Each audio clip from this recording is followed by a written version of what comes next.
As podas do pomar ajudam a combater as pragas? Confira a resposta. Minuto Hortifruti.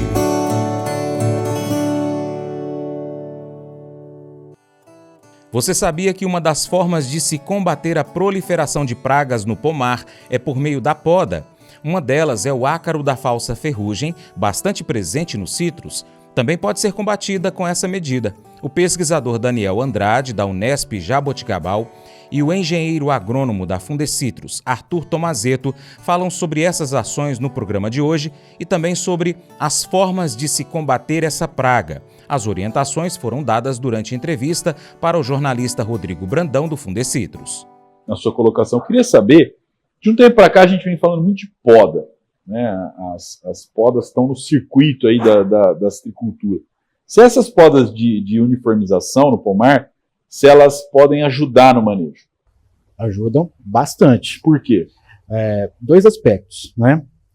O primeiro, como puxando mais um gancho do o Arthur comentou, esse ácaro, embora ele fique na parte mais externa da planta, ele não gosta daquela exposição direta do sol. Ele foge. Daquele lado do fruto que está exposto diretamente para o sol, não é a praia dele. Não é praia. Ele procura sombras, locais um pouco mais protegidos. Então, se você faz uma poda de uniformização, você acaba aumentando um pouco a exposição solar. Tá. Então você tem mais áreas de sol. Justamente. Então você desfavorece a planta, né, o hospedeiro do ácaro. E o outro ponto é a questão da aplicação, né? Uma cobertura, como o próprio Arthur comentou, a cobertura, quando você faz uma aplicação, aquela cobertura você tem muito melhor. A planta está uniformizada, tamanho, altura, padrão, né? Quando a planta não está bem, não tem um sistema de poda muito bom, muito definido, você tem escapes, é difícil de controlar, o ácaro fica ali, a gente chama de escape, né? Depois você tem uma infestação logo na sequência. Então, pelo menos esses dois aspectos. Aumentar a exposição solar e melhorar a questão da aplicação. Ô Arthur, você tem visto a poda por aí? O pessoal faz as podas? Como é que você analisa? Olha, Rodrigo, a poda, o pessoal geralmente, a gente sabe que a poda em citricultura demanda ainda muito conhecimento, tá? Então a gente tem que ter muito trabalho ainda para ser feito, muito trabalho, né, para ser estudado, para que a gente tenha algumas respostas. O pessoal usa mais a poda pensando muitas vezes em greening para melhorar inclusive a tecnologia de aplicação. Por outro lado, gera brotação, né? Exato, aí você tem esse lado que você tem que cuidar melhor, porque você abre essa margem de, né, essa falha aí de muitas vezes pode dificultar o controle do psilídeo, vamos dizer assim, né? Mas especificamente para o ácaro, eu nunca ouvi falar assim, produtor, né, relatando que eu estou fazendo a poda para melhorar a ferrugem. Faria por outra razão e a reboque leva essa vantagem. Isso, exato. A não ser que tenha o caso que eu comentei lá, do produtor que estava com as plantas muito grandes, tinha um monte de psilídeo na copa e tinha um monte de ferrugem. Esse caso, o produtor podou, melhorou o controle do psilídeo e melhorou o controle da ferrugem. 2 em 1. 2 em 1, Tá exato. Bom. Professor, além dos controles químicos aí, nós temos outras formas de controle? Você estava falando de um inimigo natural, os fungos. Tem controle biológico envolvido? Como é que está essa coisa vamos chamar de um manejo aí até mais sustentável em relação ao ácaro da falsa ferrugem? Um ponto bastante interessante, Rodrigo, essa questão. A gente sabe que hoje, né, o controle do ácaro ainda está muito pautado em produtos químicos. Como eu comentei, vários produtos, mas predomina o uso de enxofre e abamectina. Porém, a gente vê, desde a década de 70, 80, na Flórida, por exemplo, o uso de fungos entomopatogênicos para controle do ácaro da falsa ferrugem. Né? E hoje em dia nós temos, né, alguns trabalhos de pesquisa, hoje já tem uso, inclusive, prático, né? Tem, na laranja eu não sei como, está assim, um pouco mais devagar, mas em limão tem um uso muito interessante, né? Porque é uma praga que ataca bastante limas, né, limões. Então o pessoal tem trabalhado com fungos, né? Eu tenho visto, a gente tem feito trabalho com o próprio Hirstutella thompsoni, que ocorre naturalmente, um inimigo natural. Hoje você pode comprar, né, tem produtor que até produz na própria fazenda, né, isso está bem utilizado já. E é um fungo, né, entomopatogênico, controle biológico, né? Perfeito. E alguns outros produtos naturais, né? Que também pode ser usado. Quais né? são? Você tem aí produtos à base de NIM, você tem a base de... A base de, desculpa. É a base de NIM, Tá. NIM, que é uma planta, né? E você tem produtos à base de oximatrina, né, que é extraído de de planta também. Está bem interessante o uso, que seria uma outra forma diferente do que o pessoal está sendo... Complementar, né? Seriam formas complementares? Complementares, associadas, né, que ajudam, Tá né, bom. e pode reduzir um pouco as aplicações de produtos químicos, né? Tem na literatura, tem trabalhos com ácaros predadores, até insetos predadores, mas hoje na prática nós não temos visto muito. Os fungos, né? Só voltando, Hirsutella thomsoni, o próprio Isaria, importante mencionar também, que tem trabalhos, né, com Isaria, Cordyceps, né, era Isaria, agora é Cordyceps javanica, e até alguns trabalhos com Bovéria baciana, que mostram um controle interessante. Eu mesmo já fiz trabalhos com Hirsutella, né, vi resultados muito bons, assim, de campo, né, comparado praticamente aos químicos, né. Então, assim, o que foi feito no passado era uma coisa. Hoje a gente teve uma melhoria muito grande nos produtos biológicos, formulações. Então, o pessoal às vezes pensa que no passado não deu certo por causa do fungo, mas não era, né?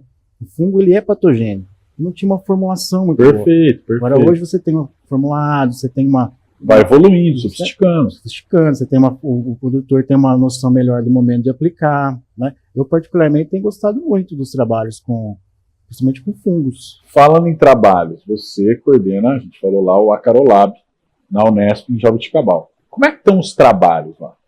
Muito interessante, Rodrigo. A gente, assim, nos últimos, vamos colocar aí, 7, 8 anos, a gente focou bastante, né, num ácaro, muito parecido com o ácaro da falsa ferrugem. Ia perguntar isso daí, que o pessoal tem...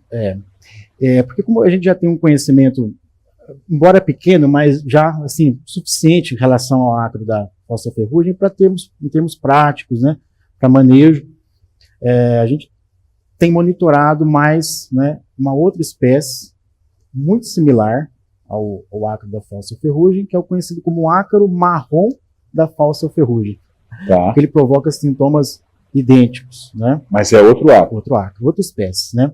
O ácaro da falsa ferrugem é o Phyllocoптruta oleívora. O ácaro marrom da falsa ferrugem é o Tegolophus bruneus. É outra, da mesma família, mas até de outro gênero. Mas no campo, praticamente impossível separar um do outro. Ele muda a cor muito pouco, exige um treinamento muito grande para poder separar os dois, né? Então a gente tem, nos últimos anos, focado um pouco mais nesse ácaro, porque existiam muitas dúvidas, né? Então a gente fez um levantamento durante praticamente 7 anos, em todo o cinturão citrícola, sul de Minas, sudoeste, procurando os dois. Ácaro da falsa ferrugem e o ácaro Marrom da falsa verificando. Esse ácaro marrom da falsa ferrugem, né, ele foi encontrado não faz muito tempo, final da década de 90, né? Da ferrugem está há muito mais tempo no Brasil, né? O ácaro marrom, vamos chamar de marrom para facilitar, só ocorre no Brasil até o momento, né? Em São Paulo, foi relatado em São Paulo, Rio Grande do Sul e no Amazonas. Mas em tese, se está no Amazonas, pode ser que esteja em tudo. Justamente. Então tinha muita especulação, né, sobre a ocorrência. Ele foi, na década de 90, foi encontrado em laranja e em tangerina.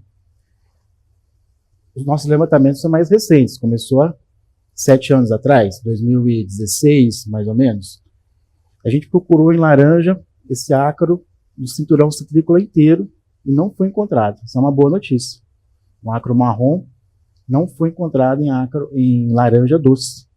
Nós encontramos em infestações altas em lima ácida Tahiti, principalmente aqui na região de Urupês, Fernando Prestes, Monte Alto, Jaboticabal, Itajubi. Essa região tem uma ocorrência interessante, né, alta, né, do ácaro marrom. Em outras regiões nós não encontramos. Sul de Minas não foi encontrado. Então é uma novidade que nós temos aí mais recente. Em termos de prejuízos, seriam os mesmos. Em termos de sintomas, prejuízos, impacto, produziria a mesma coisa. Muito parecido. Os sintomas também são praticamente impossíveis de você separar um do outro, né? Ela provoca aquela coloração escura da casca. Se for limões ou limas, um prateado, deixa a casca com uma cor um pouco prateada, mas assim, muito parecido, tanto que o próprio nome, né? O ácaro marrom da ferrugem dos cítricos. Então, essa é uma novidade que nós temos aí, assim. Você escuta falando isso daí? Não. Ainda tá bem concentrado no... Tá bem concentrado, numa região específica. Exato. Talvez o Sérgio, que trabalha na região lá, onde o professor Daniel encontrou os ácaros, talvez ele escute mais dos produtores de limão da região.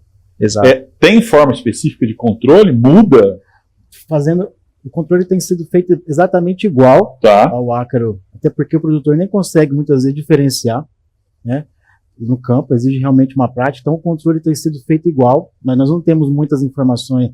Como são espécies diferentes, certamente exige um manejo talvez um pouco diferente, mas na prática tem sido feito igual, e aparentemente o resultado tem sido igual, né?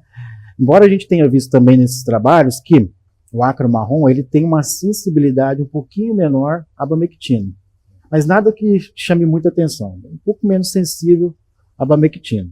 Enxofre igual, né?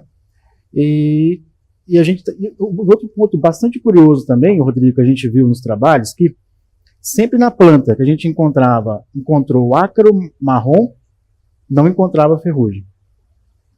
Se tem um, não tem o outro. Vice-versa, um exclui o outro.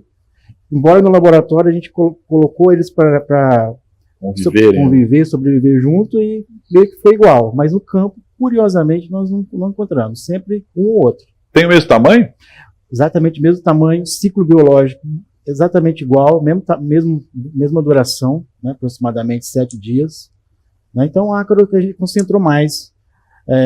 Como havia muitas dúvidas, assim, a boa notícia aqui em laranja, nós não vimos grandes infestações, na verdade, não encontramos nada, a não ser em pomar, assim, abandonado, né, que não tem muito jeito. Agora a área comercial, Sim. recebemos de amostras, coletamos em todo o parque citrícola e não encontramos. Por hora não é uma ameaça. Não. Quer conferir o nosso conteúdo em primeira mão? Sempre ser um dos primeiros a visualizar os nossos vídeos? Seja membro e você também assim vai estar ajudando a gente a melhorar ainda mais o nosso conteúdo. É uma forma de você contribuir com o nosso trabalho para que a gente possa realizá-lo cada vez melhor. Em breve com transmissões ao vivo em nossos canais do YouTube. Esperamos por você, hein? Valeu, tchau, tchau. A missão de Deus. Deus está em missão. E essa missão é resgatar corações, curar feridas e nos trazer de volta para perto dele. Mesmo quando erramos, nos sentimos fracos ou pensamos que estamos longe demais, o amor de Deus continua nos alcançando com graça, perdão e esperança. E existe algo ainda mais lindo nisso tudo. Ele nos chama para fazer parte dessa missão. Nos chama para amar como Cristo amou, para responder com misericórdia onde o mundo espera dureza e para levar luz onde há dor. Quando escolhemos viver esse amor, vidas são tocadas, histórias são transformadas e o nome de Jesus se revela através de nós. Leia a Bíblia. Deus te abençoe. Tchau, tchau.